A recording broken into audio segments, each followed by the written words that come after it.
Você já se sentiu sozinho em uma cidade estranha, cercado por pessoas que não entendem ou até mesmo se opõem ao seu propósito? Essa foi exatamente a situação enfrentada pelo apóstolo Paulo na antiga cidade de Corinto.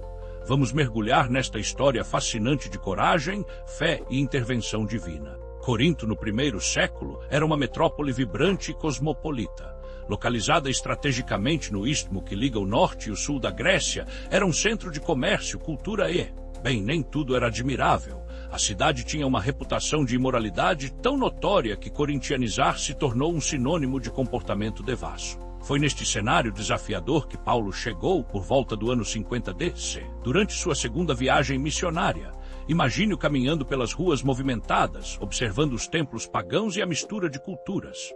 Paulo não era um homem imponente fisicamente, mas carregava consigo uma mensagem poderosa, o Evangelho de Jesus Cristo. Como era seu costume, Paulo começou seu ministério na sinagoga local. Aos sábados ele discutia as Escrituras, buscando convencer judeus e gregos de que Jesus era o Messias prometido, mas nem todos estavam dispostos a ouvir. Muitos se opunham e blasfemavam contra a mensagem de Paulo. Apesar da resistência, Paulo não desistiu. Ele encontrou aliados em um casal judeu, Áquila e Priscila, que haviam sido expulsos de Roma por um decreto do imperador Cláudio. Como Paulo, eles eram fabricantes de tendas e logo formaram uma parceria tanto no trabalho quanto no ministério. Mas a oposição crescia, a tensão aumentava a cada dia. Paulo podia sentir o peso da responsabilidade e o perigo que o cercava. Foi nesse momento crítico que algo extraordinário aconteceu. Uma noite, enquanto Paulo dormia, o Senhor lhe apareceu em uma visão.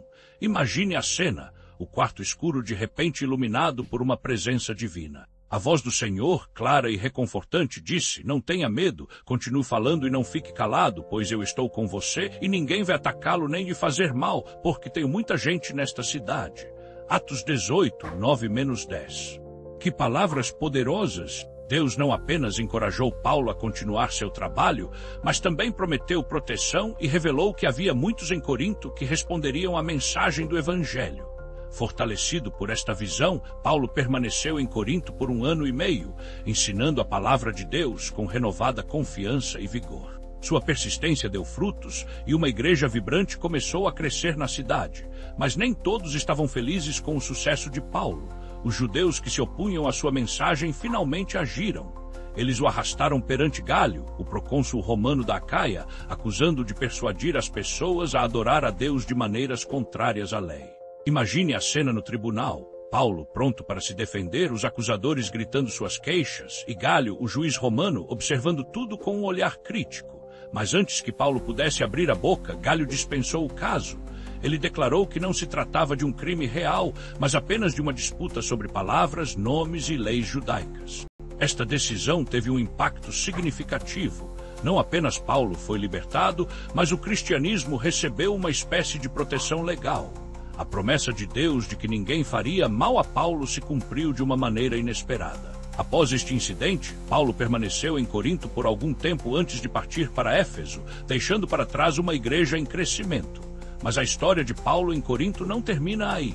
Ele manteve um relacionamento próximo com os crentes coríntios, escrevendo-lhes cartas, as epístolas aos coríntios, que se tornaram parte fundamental do Novo Testamento. Essas cartas revelam os desafios contínuos que a igreja de Corinto enfrentava. Questões de moralidade, unidade e doutrina surgiam constantemente. Paulo, embora fisicamente ausente, continuava a guiar e encorajar os crentes através de suas cartas inspiradas. A história de Paulo em Corinto nos ensina lições valiosas. Primeiro, nos lembra que Deus frequentemente nos chama para trabalhar em ambientes desafiadores. Corinto não era um lugar fácil para pregar o Evangelho, mas era exatamente onde Paulo precisava estar. Segundo, vemos a importância da perseverança. Paulo enfrentou oposição, mas não desistiu. Ele continuou pregando, ensinando e vivendo sua fé, mesmo quando as coisas ficaram difíceis. Terceiro, a história nos mostra o poder do encorajamento divino. A visão que Paulo recebeu o fortaleceu em um momento crucial.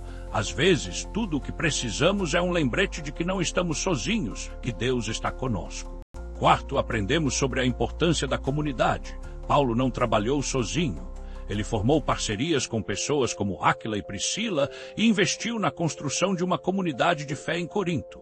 Por fim, a história nos lembra que o trabalho de Deus muitas vezes acontece de maneiras inesperadas. Quem poderia prever que um juiz romano seria instrumental na proteção de Paulo e na propagação do Evangelho?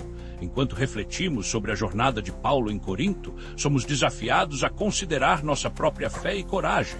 Onde Deus está nos chamando para ser corajosos, que oposição podemos estar enfrentando? Como podemos perseverar confiando na presença e proteção de Deus?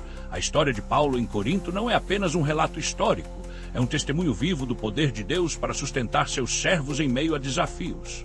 É um lembrete de que, não importa quão difícil seja a situação, Deus está conosco, trabalhando para cumprir seus propósitos. Que possamos, como Paulo, ter a coragem de permanecer firmes em nossa fé, confiantes no apoio divino, mesmo quando enfrentamos oposição. Pois, como Deus prometeu a Paulo, Ele também nos promete: eu estou com você. Que essas palavras nos encorajem a viver corajosamente por Cristo, onde quer que estejamos.